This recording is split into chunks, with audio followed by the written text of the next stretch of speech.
ज्ञान वाणी का नव उपहार, पहुंची शिक्षा आपके द्वार, पढ़े लिखे और बने कुशल, ज्ञान वाणी का उद्देश्य सफल। ज्ञान वाणी। नमस्कार। साप्ताहिक ज्ञान पत्रिका के इस अंक में आप सभी का स्वागत, अभिवादन। मैं हूं आपके साथ अशोक शर्मा। साप्ताहिक ज्ञान पत्रिका के नवीन अंक में आइए आपको बता दें क्या है खास हमारे पास। आज के अंक में हम आपके लिए लाए हैं शिक्षा, करियर, ज्ञान और रोजगार तथा इतिहास से जुड़ी जानकारियों के अलावा इग्नू से जुड़ी शिक्षा जगत की गतिविधियां। शैक्षिक गतिविधियों के साथ साथ ज्ञान विज्ञान से जुड़ी तमाम जानकारियां हम आपके साथ साझा करते हैं। साथ ही हम आपके साथ साझा करते हैं रोजगार की संभावनाएं और जानेंगे करियर सेगमेंट के बारे में। सबसे पहले आज की मुख्य गतिविधियों के बारे में जान लेते हैं। इग्नू में शैक्षिक वर्ष 2023-24 के लिए प्रवेश प्रक्रिया जारी। इग्नू में री रजिस्ट्रेशन की प्रक्रिया जारी। इंदिरा गांधी राष्ट्रीय मुक्त विश्वविद्यालय में G20 presidency and India's global leadership role विषय पर 2 दिवसीय सेमिनार का आयोजन किया गया। इसके अलावा करियर सेगमेंट में जानेंगे ट्रैवल एंड टूरिज्म के क्षेत्र में कैसे बनाएं अपना करियर और रोजगार के अवसर तथा बीते सप्ताह के इतिहास के अलावा हम जानेंगे क्यों मनाया जाता है राष्ट्रीय युवा दिवस। अब ये तमाम जानकारियां विस्तार से।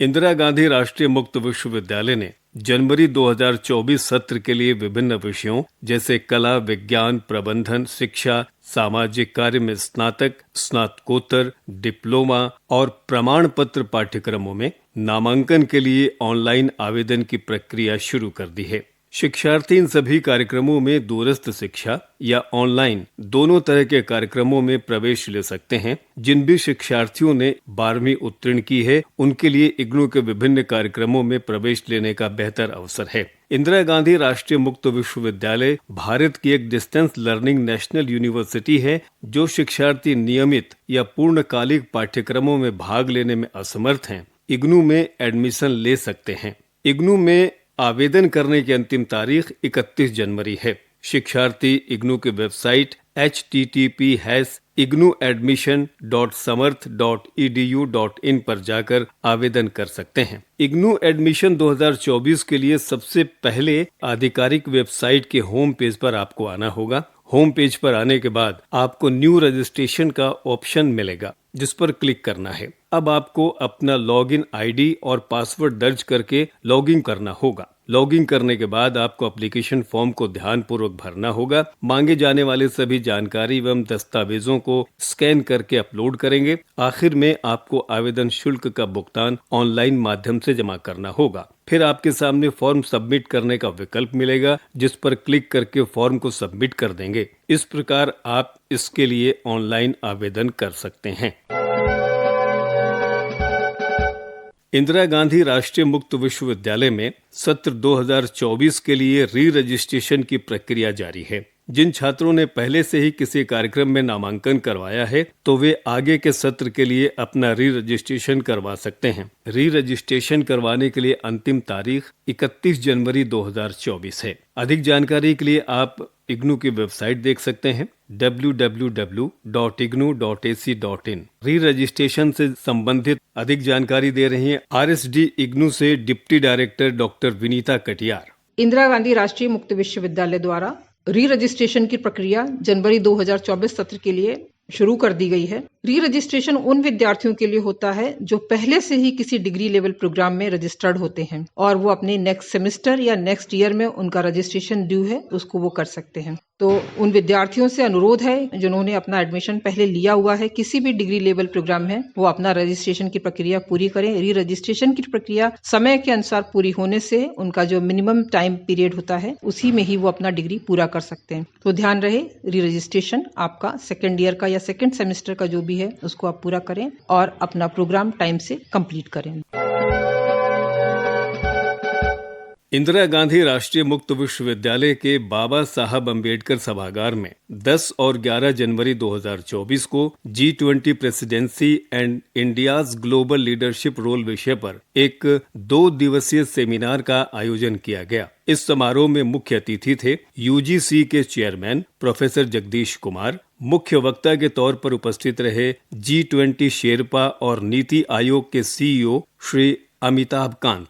इसके अलावा जेएनयू के स्कूल ऑफ नेशनल स्टडीज के पूर्व डीन प्रोफेसर अश्विन मोहापात्रा, इग्नू के स्कूल ऑफ सोशल साइंसेज से प्रोफेसर सुहास शेठ गोवेकर और प्रोफेसर सतीश कुमार। इस समारोह की अध्यक्षता की इग्नू के कुलपति प्रोफेसर नागेश्वर राव ने। सेमिनार में कई गणमान्य अतिथियों और छात्रों ने भाग लिया। अभी आप सुन रहे थे शिक्षा संबंधित ये तमाम जानकारियां। आप सुन रहे हैं साप्ताहिक ज्ञान पत्रिका कार्यक्रम ज्ञानवाणी FM 105.6 मेगाहर्ट्ज पर। और आइए दोस्तों, अब जानकारी लेते हैं कि किस तरह आप ट्रैवल एंड टूरिज्म के क्षेत्र में अपना करियर बना सकते हैं।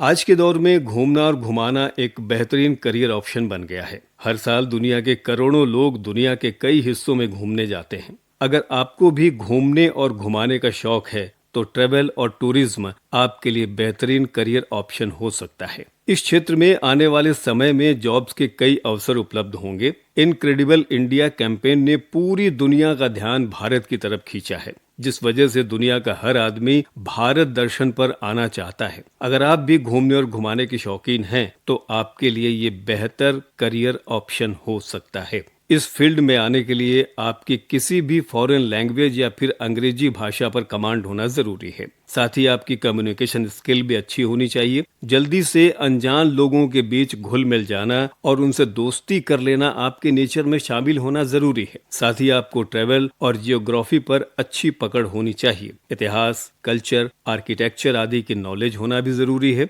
जो लोग ट्रैवल और टूरिज्म में काम करते हैं उन लोगों को ट्रैवल से संबंधित कई काम करने होते हैं, जैसे travel planner, tour planner, guide जैसे काम के साथ ही आपका क्लाइंट जिस जगह घूमने जा रहा है वहाँ का मौसम कैसा है, वहाँ रुकने के लिए क्या इंतजाम रहेगा, वहाँ पर घूमने के कौन कौन से स्पॉट हैं, टिकट बुकिंग, होटल बुकिंग और टैक्सी बुकिंग जैसे काम करने होते हैं। अगर आप ट्रैवल और टूरिज्म में करियर बनाना चाहते हैं तो आप 12वीं या ग्रेजुएशन के बाद ये कोर्स कर सकते हैं। 12वीं के बाद इस फील्ड में 3 साल की डिग्री कर सकते हैं, जैसे BA, BBA, BHTM, BSc आदि कर सकते हैं। वहीं ग्रेजुएशन करने के बाद टूरिज्म में MA, MBA आदि के प्रोग्राम किए जा सकते हैं। इसके अलावा इस फील्ड में 6 महीने का सर्टिफिकेट कोर्स और 1 साल का PG डिप्लोमा भी किया जा सकता है। देश में बहुत से शिक्षण संस्थान ऐसे हैं जहां से आप इस कोर्स को कर सकते हैं और अपना करियर बना सकते हैं। तो ये थी जानकारी ट्रैवल एंड टूरिज्म के क्षेत्र में अपना बेहतर करियर बनाने की।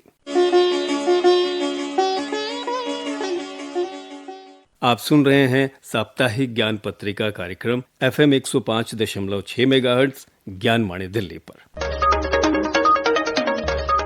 और ये दोस्तों, अब आपको बताते हैं कि कहां-कहां है रोजगार की संभावनाएं। NICL यानी नेशनल इंश्योरेंस कंपनी लिमिटेड में एडमिनिस्ट्रेटिव ऑफिसर के पद के लिए आवेदन आमंत्रित किए गए हैं। आवेदन करने की अंतिम तारीख है 22 जनवरी 2024। अधिक जानकारी के लिए लॉगिन करें यहाँ की वेबसाइट है www.nationalinsurance.nic.in। इंडियन आर्मी में इंजीनियरिंग के पदों के लिए आवेदन आमंत्रित किए गए हैं। आवेदन करने की अंतिम तारीख 18 जनवरी 2024 है। अधिक जानकारी के लिए इंडियन आर्मी की वेबसाइट देखिएगा www.joinindiaarmy.nic.in।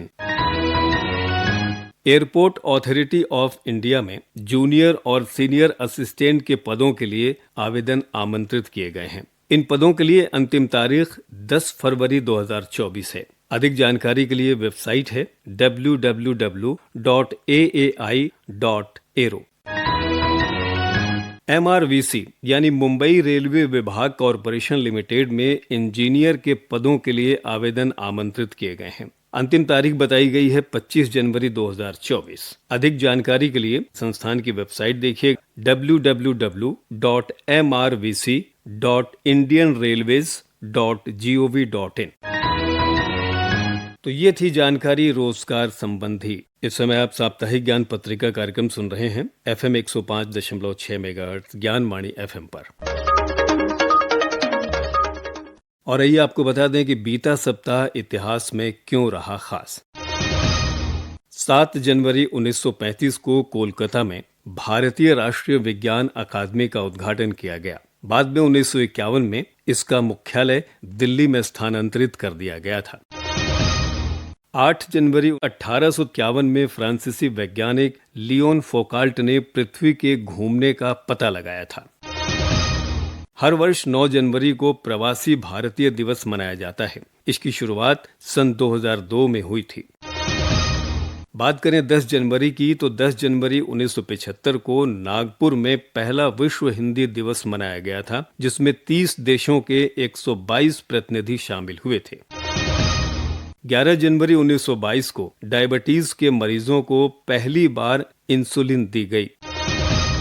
12 जनवरी 1863 को स्वामी विवेकानंद का जन्म कोलकाता में हुआ था। और 13 जनवरी 1910 को पहली बार रेडियो का प्रसारण शुरू हुआ था। ये प्रसारण 20 किलोमीटर दूर समुद्र में मौजूद जहाज पर भी सुना जा सकता था। तो ये थी जानकारी कि क्यों रहा बीता सप्ताह इतिहास में खास। आप सुन रहे हैं साप्ताहिक ज्ञान पत्रिका कार्यक्रम FM 105.6 मेगाहर्ट्ज पर। और आइए अब आपको बता दें कि क्यों मनाया जाता है राष्ट्रीय युवा दिवस।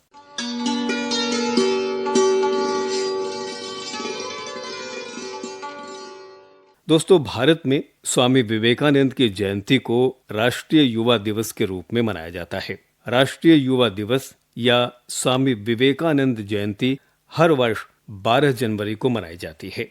स्वामी विवेकानंद का नाम उनके माता पिता द्वारा नरेंद्रनाथ दत्त रखा गया था। सन 1863 को कोलकाता शहर के एक धनी परिवार में जन्मे विवेकानंद के गुरु का नाम श्री रामकृष्ण था। अपने गुरु से ही विवेकानंद ने आध्यात्मिक शिक्षा हासिल की थी और दुनिया भर में हिंदुत्व और अपने गुरु के विचारों को फैलाया था। वर्ष 1893 में उनके द्वारा अमेरिका में आयोजित हुए विश्व संसद में दिए गए भाषण को आज भी लोगों ने याद रखा हुआ है। अपने भाषण में उन्होंने भारत हिंदू धर्म और उनके गुरु श्री रामकृष्ण के विचारों को दुनिया के सामने रखा था। विवेकानंद जी ने अपने जीवन काल में दुनिया के कई देशों का दौरा किया था और दुनिया भर में योग और वेदांत को प्रचलित किया था। इतना ही नहीं, उन्होंने पश्चिम संस्कृति और भारतीय संस्कृति के बीच जो दूरी थी उसको भी कम करने में काफी योगदान दिया था। विवेकानंद जी ने अपने जीवन को समाज कार्य के लिए समर्पित कर दिया था और वो एक साधु का जीवन जीते थे। वर्ष 1902 को उन्होंने अपने अंतिम सांस ली थी। वहीं उनके द्वारा स्थापित किए गए रामकृष्ण मिशन को आज दुनिया भर में जाना जाता है और भारतीय सामाजिक धार्मिक संगठन के जरिए कर्म योग के सिद्धांतों, धार्मिक अध्ययन और आध्यात्मिकता जैसी चीजों का ज्ञान लोगों को बांट जाता है। इस संगठन की स्थापना सन 1897 में भारत के कोलकाता शहर में उनके द्वारा की गई थी। इस दिन को मनाने का उद्देश्य भारत के युवाओं को दिशा देना और उनके राष्ट्र निर्माण के लिए शक्ति के रूप में एकजुट करना है। ये सामाजिक जुड़ाव तथा बौद्धिक और सांस्कृतिक एकता के सबसे बड़े प्रयासों में शामिल है। स्वामी विवेकानंद जी ने लक्ष्य प्राप्ति पर जोर दिया था। उन्होंने कहा था कि उठो, जागो और तब तक प्रयासरत रहो जब तक लक्ष्य की प्राप्ति नहीं हो जाती।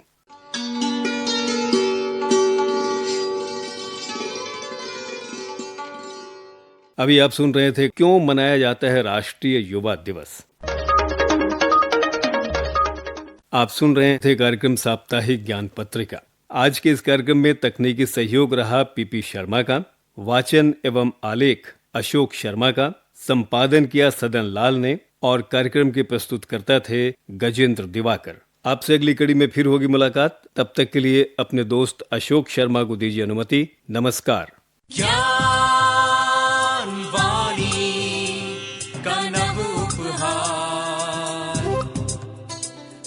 शिक्षा